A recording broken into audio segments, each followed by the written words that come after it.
Hello everyone. Welcome back to the Union Pacific Railroad Evanston Subdivision, the N-scale inspired HO layout, under construction in my basement. My name is Daryl Kruse, owner and builder of the layout and your host for episode 10 of season 2022. This episode we are showing that more bench work, more roadbed and more track have been laid all the way to Wasatch. So we finally made it to the summit of the railroad. This is the highest point of the railroad, and we're going to be taking a look at how this was all put together to make this final stretch of roadbed on the peninsula here that you're looking at. This is the very end of the peninsula, and had to lay out the 50-inch radius curve that the modern main line takes around the peninsula. And 50 inches looks pretty good, I have to say, on this peninsula. I always hated turn-back peninsulas because they just didn't seem realistic and so forth. I think it's a little bit more believable on mountains because the trains did go back and forth a lot. I built this 50-inch radius curve by drawing out 5 sections of 50-inch radii curve. I took a piece of 4x8 plywood and just used my big compass to draw 50-inch radius curves. And I got 5 pieces across. Each one's 48 inches long. You can see the splice plates I have in between each one. And I put it all together, and basically you have about, I think, 67% of a complete circle. Here's where we ended up on the modern main line going under the original main line. So I had to do some maneuvering of the curve once I got it all together into one big huge curve. Kind of needed to line it up so that it would line up to the existing roadbed and track. Needed to put a piece of straight roadbed in there to connect them. And it's going to go then, of course, all the way around. I wanted to keep it at least 5 inches from the end as it went around, and then of course I wanted it to line up with the existing roadbed, and then of course be able to line up here. If you notice, I always go a little bit beyond on the curves, that way I can kind of go back on it when it comes time. And then of course this is going all the way up to Wasatch. Still needed to do some more benchwork construction here, some L girder joist, and then of course we have the rest of the benchwork to do. Here's how I draw out the curves. I lay the plywood on the floor. I moved to the garage here just so I have more room, and then I use a piece of wood basically as my compass. This curve I'm drawing here right now is a 73-inch curve, so I took my piece of wood that I usually use, which is the flat piece, and I had to screw it into this long 1x4 so I could get a total of 73 inches. You can see I have a screw there. It's really small, you can barely see it, but that's the center point, and then you can kind of see how I draw them out. And I will, when I draw them out, I have 3 holes where I draw 3 lines. The one's the center line, and then the other 2 are the cut lines for my jigsaw. When I do the curves, I usually do a curve and then a straightaway, and I make the curve longer than what it says on the track plan, and I make the straightaway longer than it says on the track plan. And then when I take it to the layout, I can maneuver it around and then cut it however it needs to be cut to fit into the flow of the track. Here you can see how it kind of fit on the across the 4-foot length. So this is the 50-inch one that I did. So I just do one curve right on top of another curve, and you can see there's very little waste in between each curve. So I used about 1/3 of a 4x8 sheet of plywood and got that full curve all the way around for the modern main line. Once I had everything cut out and put together and aligned and everything, of course, then the next step was to get some risers going and get them at the right height. Now the goal here, this is a 4-inch separation, and this modern main line had to go up no more than 1.15%, and then catch up and come back to the same grade as the original main line, which is on the inside. Here again you can see how the my curves go beyond, so I can line it up for the next section. You can definitely cut it back a lot better than you can making the curve longer. Alright, so the last section I had to do then, once I got that all done, last section of course was right here at Wasatch.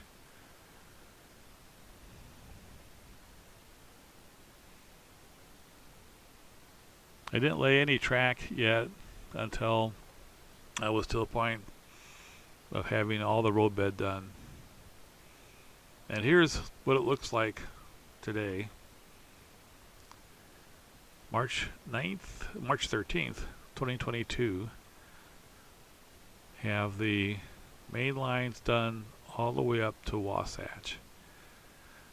So here Wasatch is 59 inches off the floor. So this is the highest point on the railroad for the main level. And you can kind of see what kind of climb it made. The staging yard starts out at 44 inches and climbs all the way up to 59 inches. So let's see, 59 minus 44, 15-inch climb that the railroad makes going from the staging yard all the way up to Wasatch. This is going to be the summit and a control point here at Wasatch. Now you notice this is the end of the roadbed. I have found out that Hobby Innovations is no longer making this flex bed that I've been using. So those are my last pieces of flex bed from Hobby Innovations. They have stopped production because they can't get the material. So I'm not sure when they're going to get the material. They don't know when they're going to get the material. But I'm going to kind of switch to other things until I get to the point where I can do track again. Hopefully it'll be by the time I get back to laying track and so forth, they'll be back in production. If not, I may have to switch over to cork roadbed.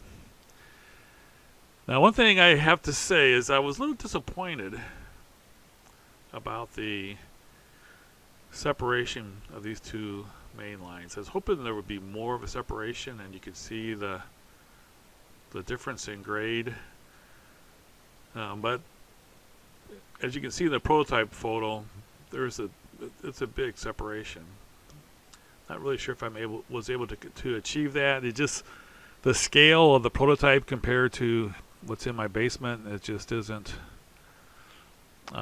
enough room to get that kind of separation. But if you get down on the eye level, it looks pretty good. All right, now here's I put the tunnel portals in so you can kind of see how the tunnels are going to go from Curvo here.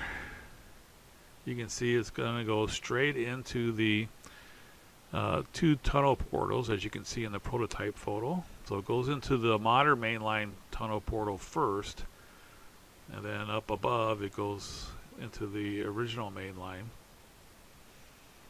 And the original main line is a smaller tunnel, and the modern main line is a little bit longer. So you can kind of imagine how the mountain is going to go up here and kind of spread out lower down.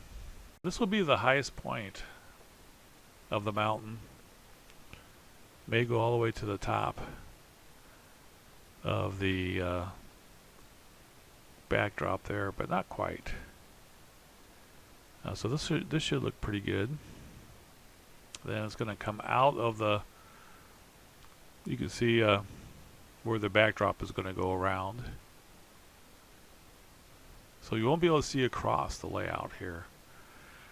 So for the original main line, it comes out of the tunnel and is visible again for a little bit. And this is a pretty broad curve here where it's visible. And then it'll go into the tunnel again.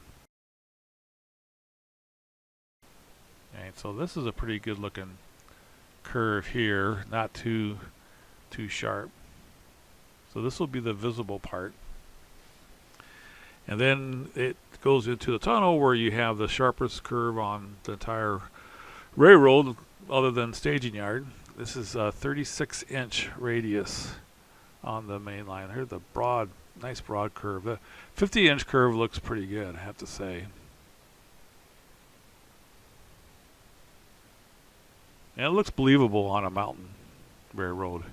Would not have this kind of curve in the Midwest. And then it comes back out of the tunnel. When it comes out of the tunnel, the curve transitions to a 44-inch curve, which is still pretty sharp for this layout, but not too bad. It still looks good. And then these two main lines running parallel to each other and then coming back. It's going to look pretty cool. In fact, it looks kind of cool right now.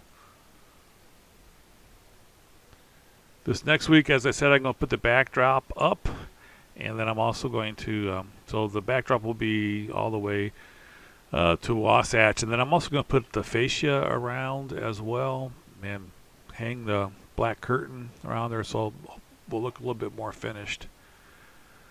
And then I'm going to start working on the scenery. I'm not sure if I'll get to the scenery this next week or not, but probably get a little bit of a start. I'll have to paint the track first, so I think I'll probably at least get that done. And then I'll start getting some painting and ground foam, and then my scariest part, which is doing the rock work. So it's all coming together.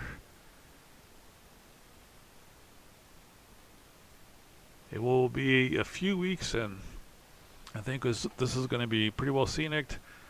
Won't be getting to plaster here until we get the benchwork all the way around. This is kind of how it looks right now.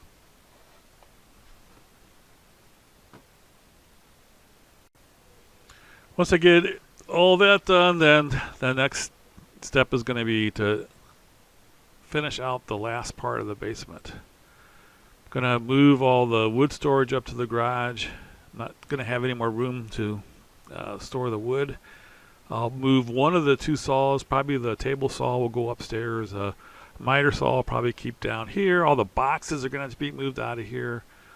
I have some of my daughter's stuff there. You have Mahomes who's still facing the wall. I should take him on a punishment here pretty soon. But have to get this all cleared out so that I can then put in some sheetrock, paint the ceiling, and then we'll be in good shape to finish the rest of the lower level. Definitely looking forward to that. As you can see, I have things kind of stocked up here for doing the scenery work. The lower level there is stuff that I moved up with me from Georgia. Have bunches of static grass that I intended to use on the Geneva sub, but never got around to it. I definitely will use it on this layout. Brought my paints back, bought some more ground foam, some acrylic paint that Mark left with me. So we're going to be in good shape to do some scenery. All right, we got to see some trains running on this new bit of bench work. So we're going to start down by Echo Canyon and the control point here right before Castle Rock. We do have a green signal, it looks like. And we're going to be going straight through on the modern main line, which is typical for uphill trains. Take the modern main line. The original main line is used by the downhill trains. This is the auto rack train headed up by a couple of Gevos built by Athearn. Most of the auto racks are by scale trains. And it actually has a pusher at the end of the train as well. As you can see, I have a culvert that's going to go in right there. That's going to look pretty cool. And then this rock work hopefully will look awesome. We'll see. I'm a little nervous about it. Also, not real sure about painting the concrete ties. I have to use a different method than what I use for regular ties. All right, the modern main line is going into the tunnel at Castle Rock.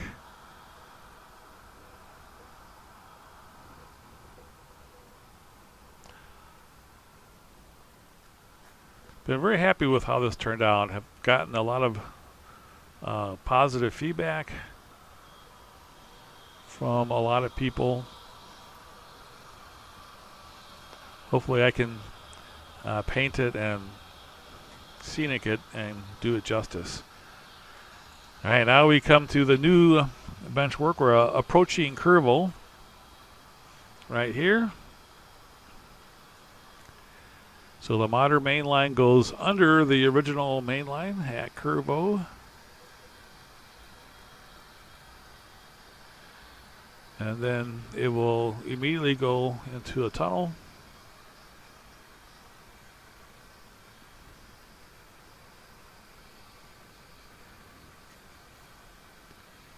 And then it will emerge from the tunnel right here.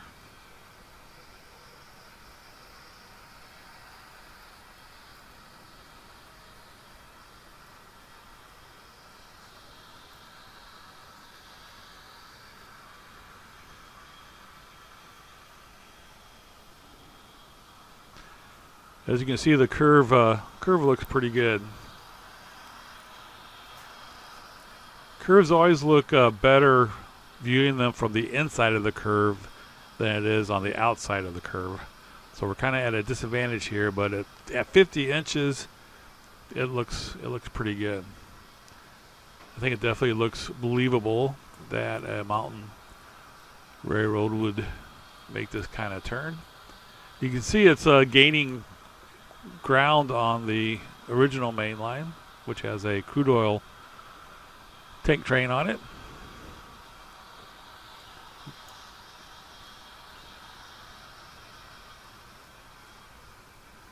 So it's coming up the 1.15% grade as it's trying to get on the same grade as the original main line.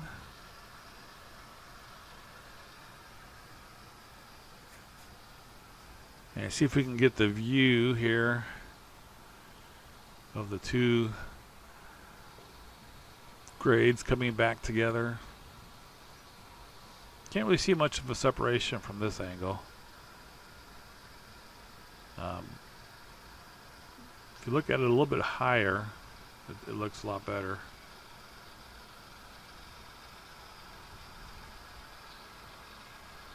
So now we come to the end of this is the new end of the main line.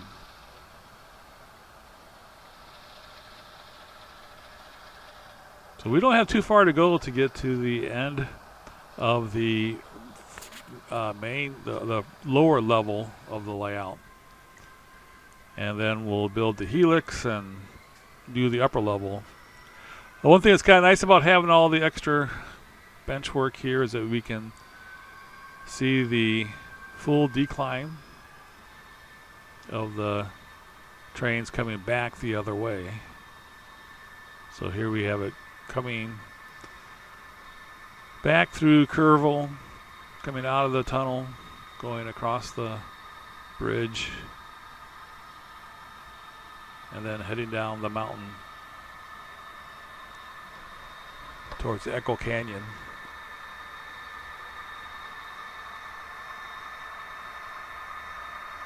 This is a crude oil tank train. The tank cars are by scale trains. This is a couple of Athearn SD70Ms.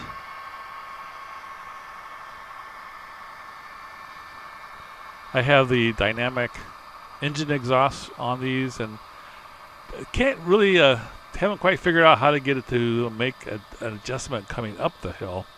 But I have noticed going down the hill, it will, pretty much coast at close to idle going down this hill, which is pretty cool.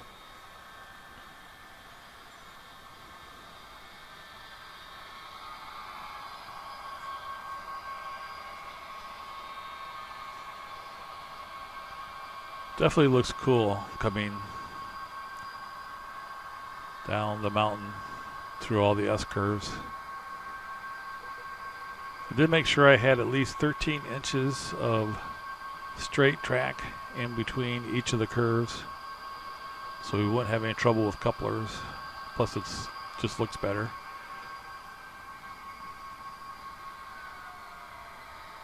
So things are coming together. I'm having so much fun building this layout and sharing it with everybody. Hopefully we'll see some progress again next week. I really appreciate everybody watching. Make sure you check back often, see what we're up to here on the Union Pacific Railroad Evanston Subdivision. Have a great day, everybody. Take care.